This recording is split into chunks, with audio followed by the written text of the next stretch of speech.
Hi, RD Barry here. Welcome to episode 6 in my basic tutorial of They Are Billions. Well, this time I was going to talk a bit about the controls, and there are a lot of them, and I'm probably going to skip over some of them because basically they are duplicated by menu-based commands, and it's better to with the if they're not frequently used, it's better to just use the menu so you don't have to memorize all the different shortcut keys. There are like a couple dozen of them, so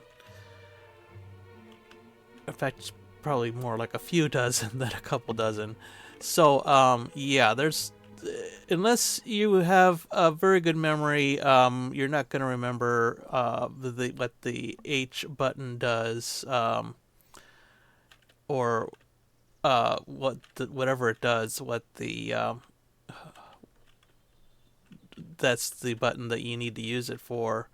So for most things, unless it's something you use like constantly, or it's something that you need to use, um, that you might need to use in a hurry or something like that, I basically removed those buttons from the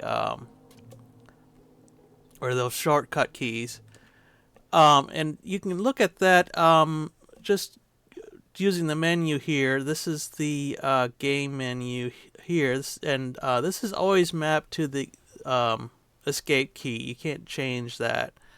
So I could either press escape or press this, and it takes me to this like pause screen here. And under options and then controls, it lists all the different shortcut keys, and you can see I've left most of them empty. You can delete what's there with the minus key. You can add a new key with the plus key, and this restores to what it was before. So I'm gonna leave that empty.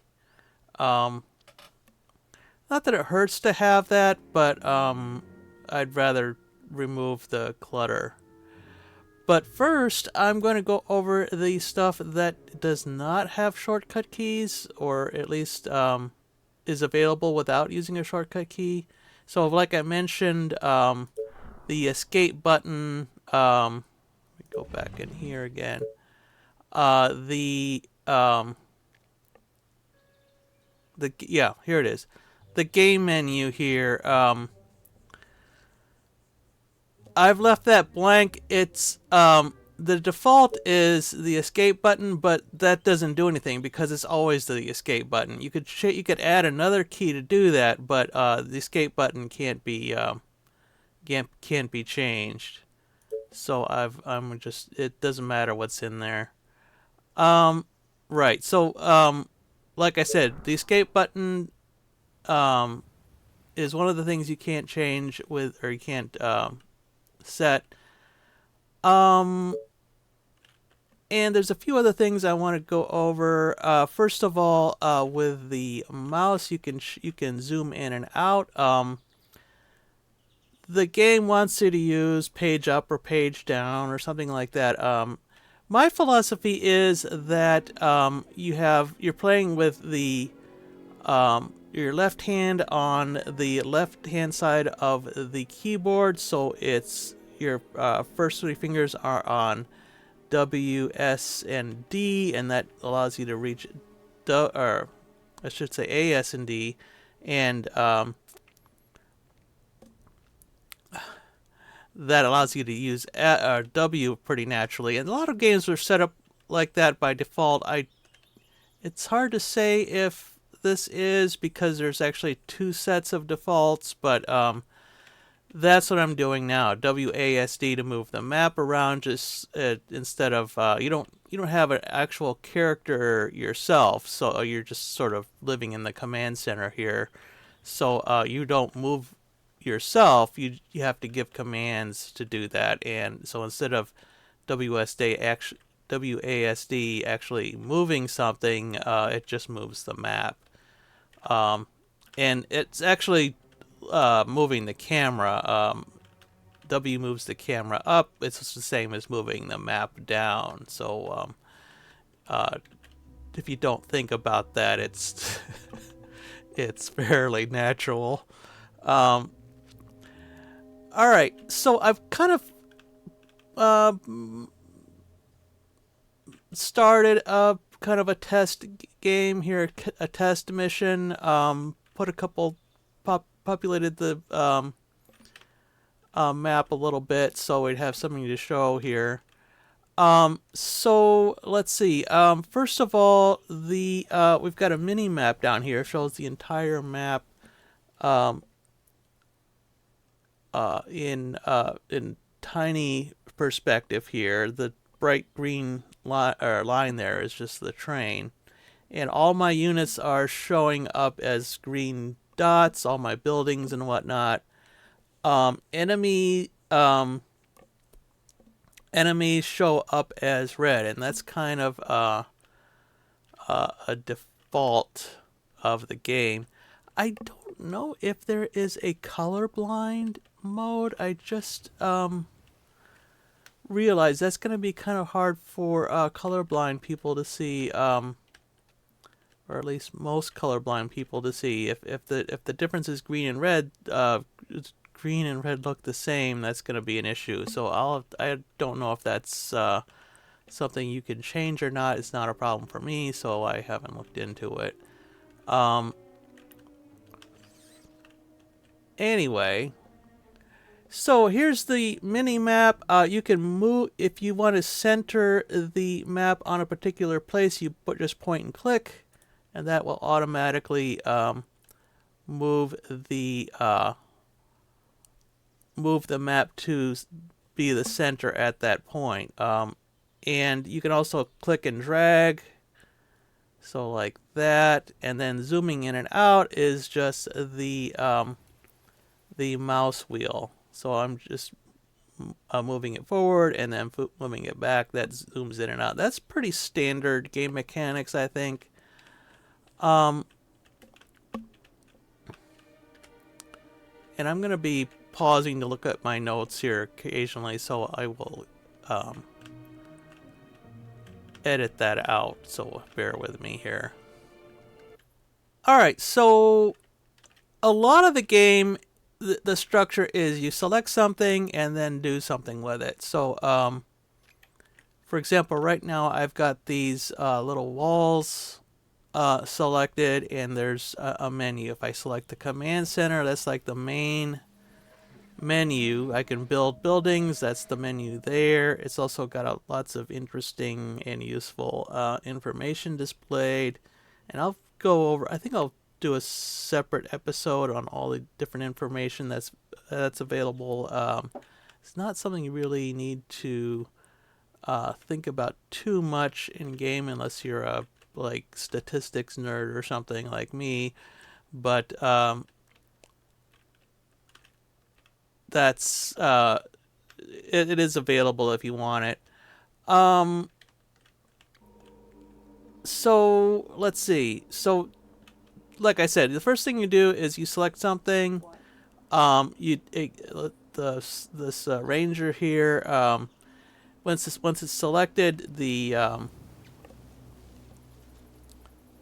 icon shows up. You can select multiple things, but they all have to be the same type. Otherwise, it doesn't make sense to have a command to do it. So I can select a ranger. I can select a wall, but I can't select both of them at the same time. And I guess if you select a person, then that takes priority. So once I have the ranger selected, I can't select the wall, but once I select the wall, I can change that to the ranger. By the way, you cannot do anything with the village or your colonists. Those are these little guys that are running around doing their own business. They are basically inert. You can't select them. You can't do anything with them. You can't tell them what to do. They're basically going to do their own thing no matter what you want them to do. So just so they're basically just window dressing. They're kind of uh, help you get into the realism of the game, I guess. Um, Appreciate them for what they are, I guess. Somebody went to a lot of trouble to create the characters and animate them and all that kind of stuff. But other than that, they don't really. They're other than looking at them, they don't really play a part in the game. So let's see. So select. There's a bunch of different ways of select because that's like the major action you're going to be doing. You can just point and click, obviously, like this. Um, if you uh, if you do a shift click, that adds or subtracts to your current selection. But like I said, if it's adding, it can't do multiple types of things at the same time. All has to be like the same thing. Um, right. All right. All right. So what this does, and I'm just figuring this out myself because I don't really use that too often. Um, if you the control click, it selects everything of that type which is visible on the screen at that moment. So if I control click here, it'll select all 5 rangers because they're all visible. But if I zoom in so that just 2 of them are visible, let me unselect them, and now I'll do a control click again. Yes, tell me. It only does these 2 and the rest of them are not selected. Another way of doing that is just to double click. Any infected around? And that's what I normally do. It's often useful. Like in this case, I want to see the paths the rangers are taking just to make sure they're forming a nice continuous loop around my encampment here. That's something you want to check on fairly often early in a mission. Another way you could get all the rangers here is on the right side of the screen here. I've got 2 different soldier types. Clicking this one selects my sniper, which is something you get sort of about 1/3 of the way through the game, and this selects all my rangers, whether they're visible or not. I think I almost always use this option because I don't want to have to go around, and if I got like a ranger hiding behind a bush or something and I don't want her I don't want to go around searching for her. So this basically makes sure that everything is selected. It can be a little bit awkward sometimes if you want to have almost everybody doing something, but not quite. But it can be done using some combination of those things. So like I said, once you select something, you get a menu of these are the various commands for the ranger.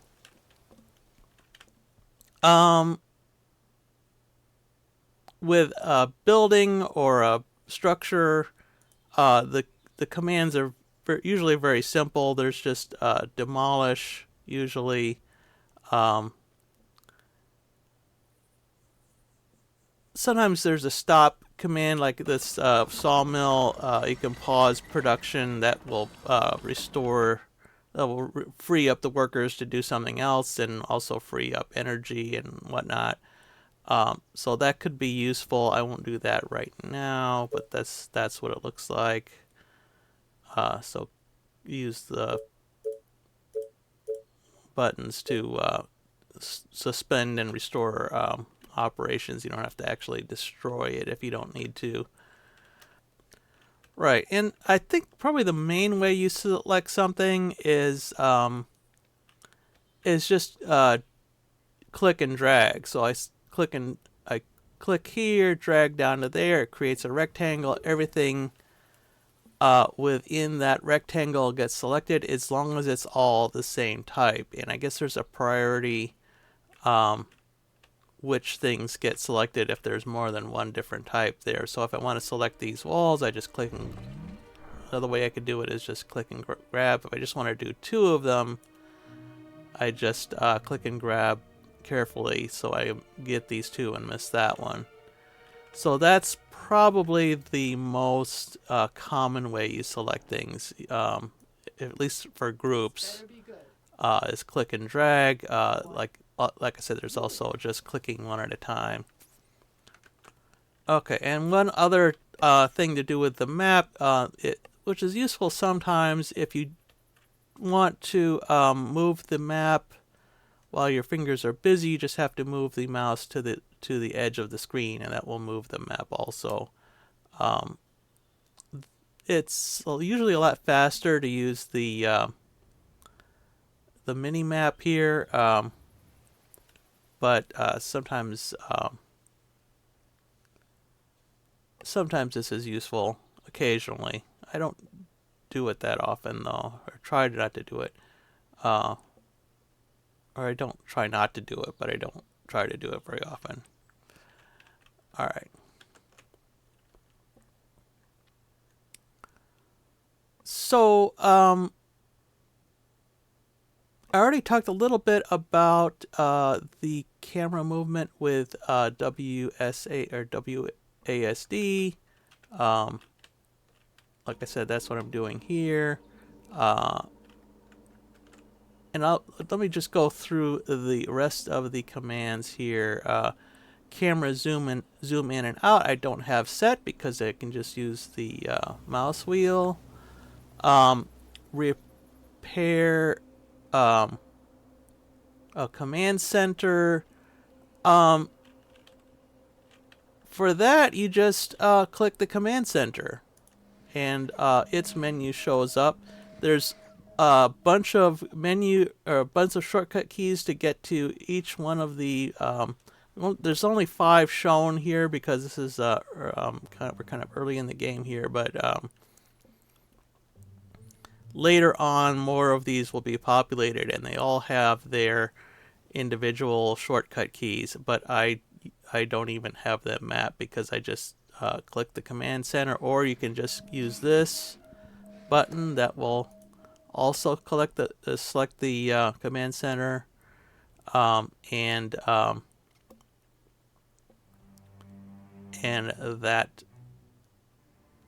just select them what you want from there. So there's different categories of housing, or just I guess it's called colonists, and these are resources, energy, military, and defense. So the icons are a little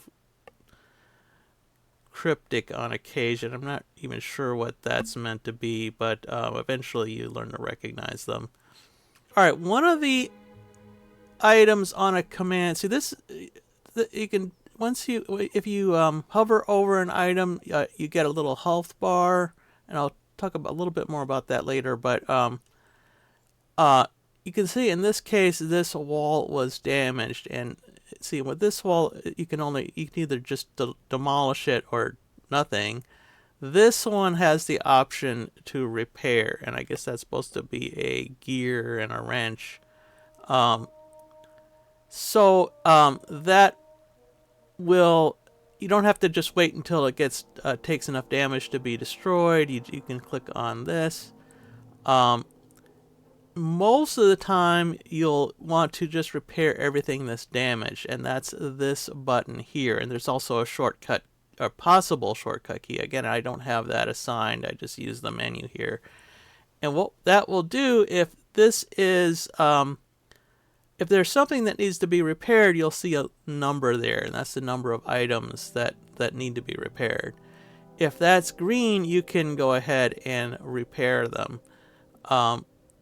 If it's brown, that means that there's something that's preventing you. Either you don't have enough materials, or there's an enemy nearby which the workers are afraid of, and they can't. They don't want to go near to do that. So normally, you'll see this will just be there won't be a number there. Everything is fixed. In this case, I've got a damaged wall, so I've got one repair available, and if I click on that, that will repair that wall as well. So I've got these two. This is to repair one single thing, which is sometimes is you might need it on occasion, but most of the time you just want to hit repair all. So I'm just going to go ahead and do that. And you can see it's got a little thermometer there telling me that the wall is being repaired, and that tells me how close it is to being done. The resources it takes are prorated, by the way, by the damage that's been done. So if it's only got a nick in it, you won't lose a lot of resources. If it's almost completely destroyed, then it's about the same as destroying it and completely and then starting over from scratch. Okay, now in the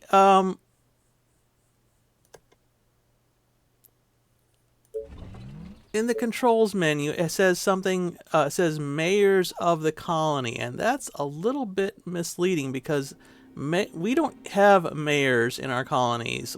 If you're playing the campaign, you don't get mayors. That's only something that happens in survival mode. So we don't get mayors, but they've done this a couple of times here. They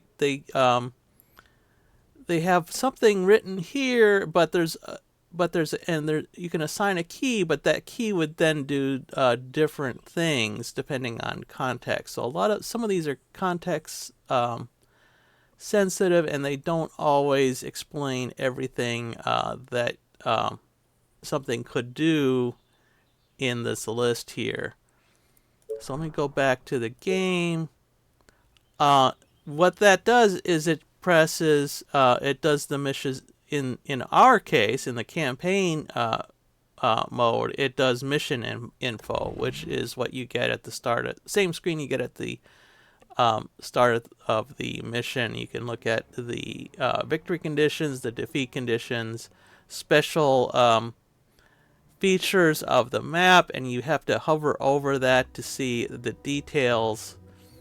That's what that question mark is supposed to mean, I guess, and it tells you all the different things that are going on in there. Also, the different points that you can get from this, and I'll probably do a whole different episode on just the point system because it is rather interesting. Oh, by the way, one of the options here is retire. If you're in mid-mission, you can press that and you will lose that mission. It's basically, as in chess, the same as resign.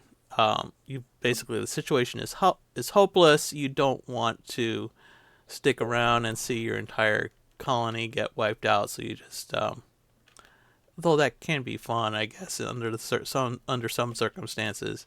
So yeah, if you don't want to see your colony get wiped out and there's no other choice, then you can just hit retire, and that will end it, so you can start over again. All right, show life bars. That is, I've got that currently mapped to my Alt key. For some reason in the let me go back here.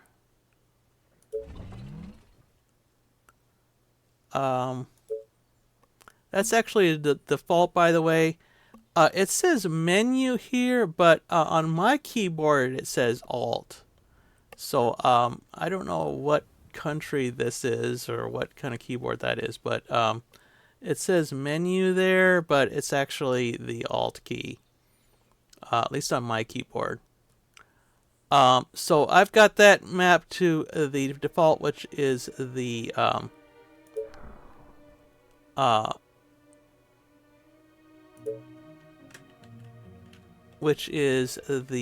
Alt key. And what that does is it can be useful sometimes.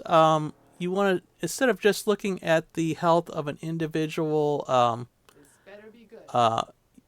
soldier or an individual building, which you can do just by hovering over it. You can do the use the Alt key, and it shows everything. And again, everything friendly shows up in green, everything and unfriendly shows up in red. So that's also a good way to like point out locations of enemies. If you hold this down and look around, you can see where enemies are starting to get close to your forces or to your buildings or something like that. So that can be useful for that. Now, what I'm doing now is I'm holding down the Alt key and using my using WASD to scan around the map. So that's something that eventually you figure out, I guess. You're supposed to figure out. This is not a toggle, by the way. You have to actually hold it down. I wish it was a toggle, but apparently the game designers didn't think that would be a good idea for some reason. Alright, flat mode. Right now I'm in regular mode, and what you can do with flat mode is that will flatten, as you might expect, all the trees and rocks so that nothing can hide behind them. And it gives you it also makes a grid appear on the map. That's sometimes useful for placing things. Let's say I want to place a wall here. So it's under defense. It shows the grid where everything is,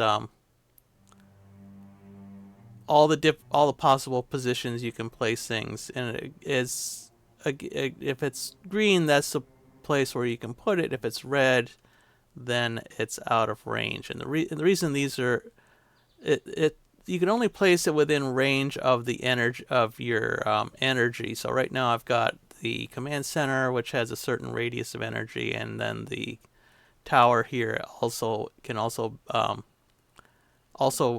transmit energy. So I can put it within range of either one of these. Outside of that, it says the building does not have access to energy. So you need to build your towers here to expand your colony.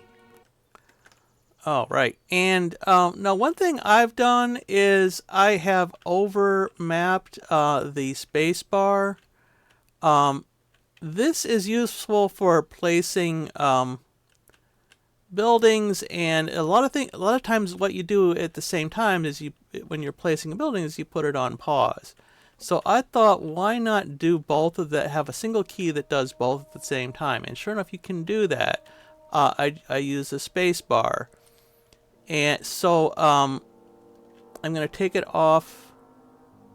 Right. So right now it's on pause and flat mode. If I use a space bar, it will unpause it and return it to normal mode, so you can see things as they are meant to appear. So I find that really useful because, like I said, when you're placing buildings, this is the best way to look at the game. there are occasions when, like here, you want to direct your forces to an individual square. That could be, it could be useful for that too. But yeah, and how what that's done. Let me go back to the keyboard thing again. So I've got space here that controls flat mode, and it also controls pause. So when I hit space, it does both of those. And you can apparently there's no rule about overusing a single key to do or there's no rule about doing multiple things with the same key. If I just want to do one, I've also got individual keys for them. So V flat mode without pausing, and tab is pause without flat mode. The next one is select army, and that does not have a menu shortcut, but I don't use it enough, I think, to even for it to even be worthwhile. Basically, if you have it mapped, it would just select every unit or every soldier in your army at the same time. Right. I should go back and mention that flat mode does not apply to buildings, and that can be a problem sometimes. The command center. You may notice I have a sniper on here. Where is the sniper? Well, he's hiding behind that pillar there, and there's basically no way you'd ever see him, even on flat mode. I can select him by clicking and dragging, and I can move him there. Right. Okay. One thing I forgot to mention, if once it's selected, you can just do a right click, and that will move them around to that location. And I'll talk a little bit that I think about that in a different episode, when to use which command. But that's a whole nother subject of troop controlling. So, right. So I'm not sure what I'm going to do with that. Anyway. Okay,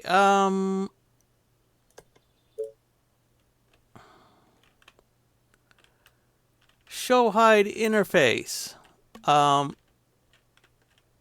got that mapped to the Q button, and that just shows you the entire map without the additional clutter. I don't know if you want to do a screenshot or whatever with that. But what that mainly does, in my opinion, and it doesn't say that on the what it doesn't say this anywhere, is when you want to place a building that has multiple orientations, say this gate here, it's the same key. So I press that. I've got this mapped to Q. I don't think that's a default, but I just press that key, and instead of doing the hide interface, it rotates that. I don't think there's any buildings beside this gate where that actually makes a difference. Almost everything is symmetric, but this gate is the one exception, and you can place it in either direction. By the way, a lot of people were confused about this when the game first started doing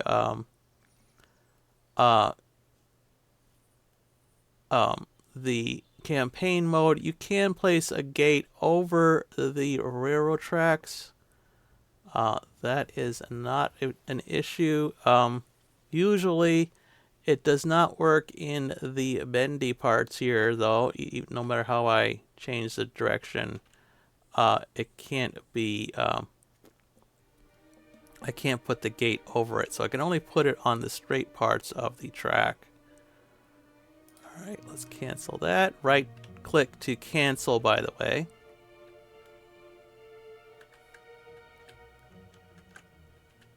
There's a lot of multiple or context sensitive controls, so right click. If I have a soldier highlighted, I right click to move. Like that. But if I do a another command, let's say the move command, which is something different, notice you get a different icon showing up, and that so it when the cross icon shows up, right click will mean cancel that, so it won't do anything. For that, I need to left click to point to the direction of the command. So that can be a little bit hard to get used to. Sometimes you need to think quickly and you're not sure. You have to.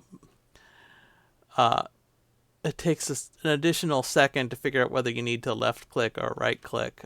So I think that's mainly a matter of practice, but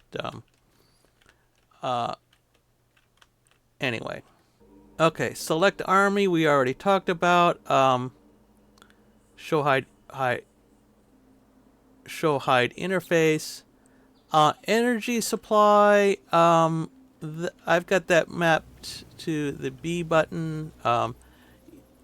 This is just the way I do it. You can pick whatever buttons you want, but I just I pick buttons that are easily if for key shortcuts, I pick them that are easily reached with my left hand. That way, I don't have to move my hand away from my right hand away from the mouse, which I'm always using as well. So, if I had it clicked to say the Enter key, then I'd either have to move my left hand or my right hand, and that would be awkward. So, the show energy, what that does is just shows everything that is currently accessible to or has access to energy. So that shows up automatically when you try to place a building anyway, but that's just a kind of an alternative in case you're not doing that. That's a whole press and hold. It's not a toggle as with the other thing. Alright, so, and that takes us to game menu, which is, I already talked about, and the rest of the stuff, there's this whole bunch of, there's a whole set of group commands, and I will go over that in a later episode when we talk about controlling your army. That's nice to have, but it's not something you really need to have to actually play. It's sometimes convenient, but